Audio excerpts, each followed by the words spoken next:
Sermão do Monte, capítulo 45, parte 3. Não julgueis.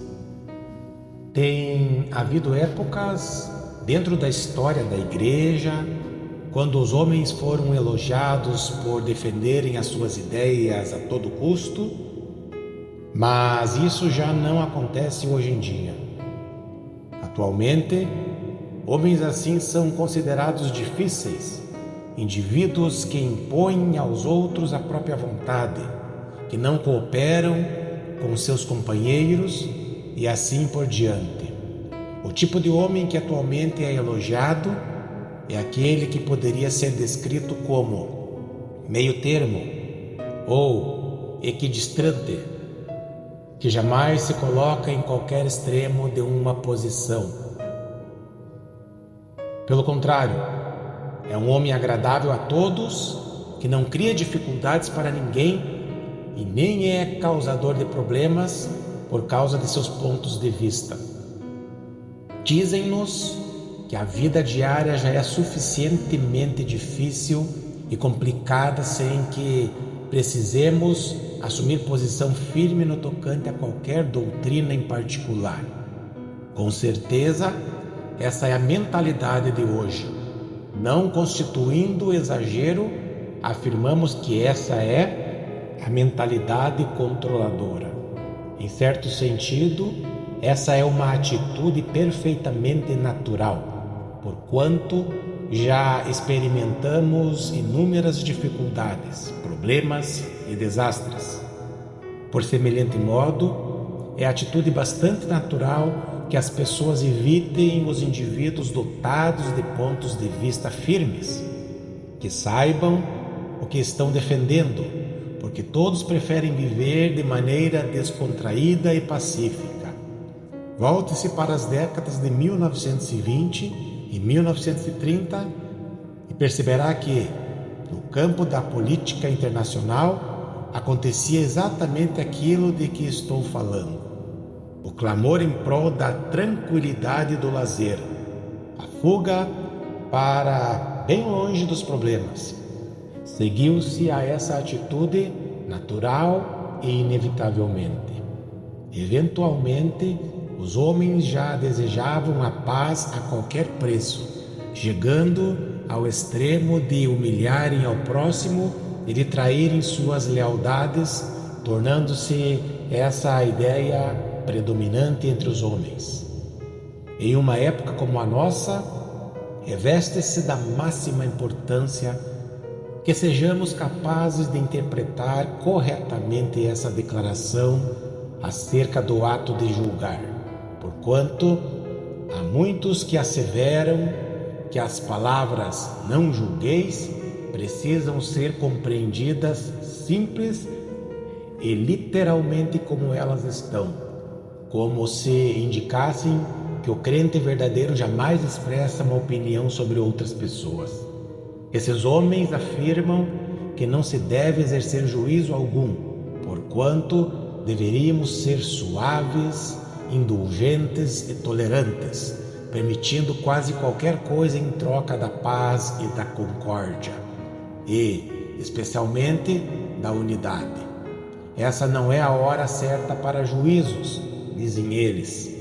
O de que precisamos agora é de unidade e companheirismo. Todos deveríamos ser um, e com frequência esse argumento é utilizado como uma defesa contra a ameaça comunista. Algumas pessoas vivem tão alarmadas diante do comunismo que afirmam que precisamos acolher todos quantos, de qualquer maneira, possam usar o nome de cristão. Todos deveríamos andar concordemente para enfrentarmos o perigo comum, o inimigo comum. Levanta-se, pois, a pergunta: é possível essa interpretação? Em primeiro lugar, sugiro que essa interpretação é impossível. Todavia, se nos alicerçarmos sobre os próprios ensinamentos bíblicos, veremos que tal interpretação não tem razão de ser. Consideremos o próprio contexto dessa afirmação e certamente veremos que essa interpretação das palavras não julgueis é inteiramente descabida. Leia o versículo 6. Não deis aos cães o que é santo, nem lanceis ante os porcos as vossas pérolas, para que não as pisem com os pés e voltando-se vos dilacerem. Como poderia eu pôr em prática essa recomendação do Senhor se me fosse vedado exercer juízo? Como eu poderia identificar o indivíduo merecedor do título descritivo cão, se eu não pudesse fazer juízo nenhum a seu respeito?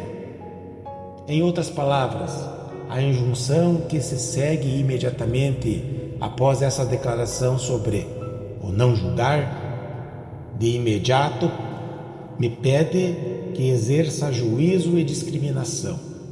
Mas também poderíamos tomar um mais remoto contexto tal como o versículo 15.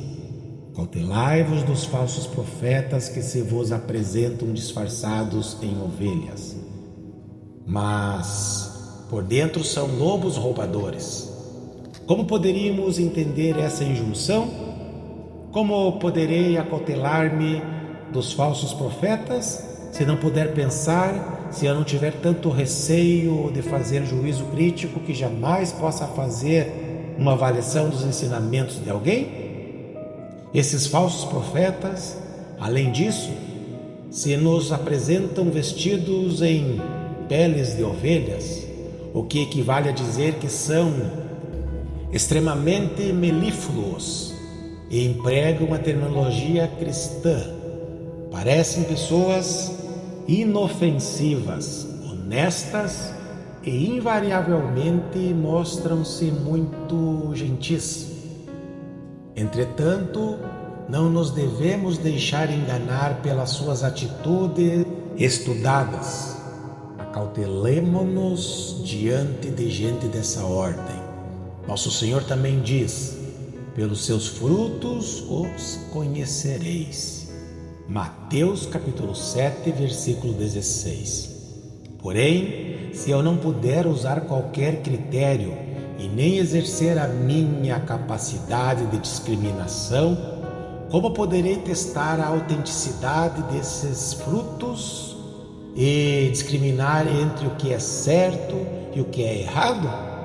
Por conseguinte, sem necessidade de elaborarmos mais o nosso argumento, afirmamos que a interpretação não pode ser verdadeira quando sugere que as palavras de Jesus, não julgueis, recomendam que sejamos pessoas caracterizadas por uma atitude frouxa e indulgente diante de qualquer indivíduo que use o nome de cristão.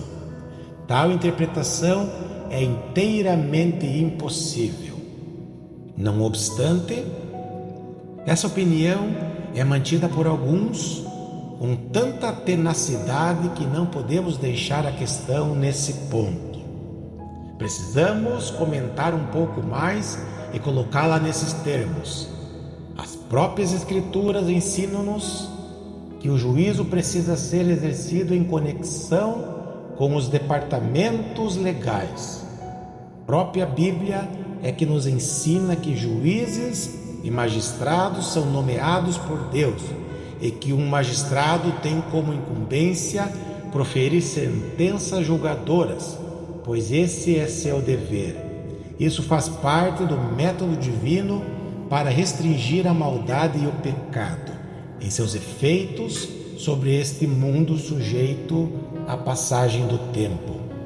Por conseguinte, se um homem afirma que não crê em tribunais de justiça, está com isso entrando em contradição com as Escrituras Sagradas. Nem sempre há o envolvimento do emprego da força, mas juízo precisa ser exercido. E quando um homem não o exerce ou está despreparado para tanto, não somente deixa de cumprir seu dever, mas também não segue o ensinamento bíblico.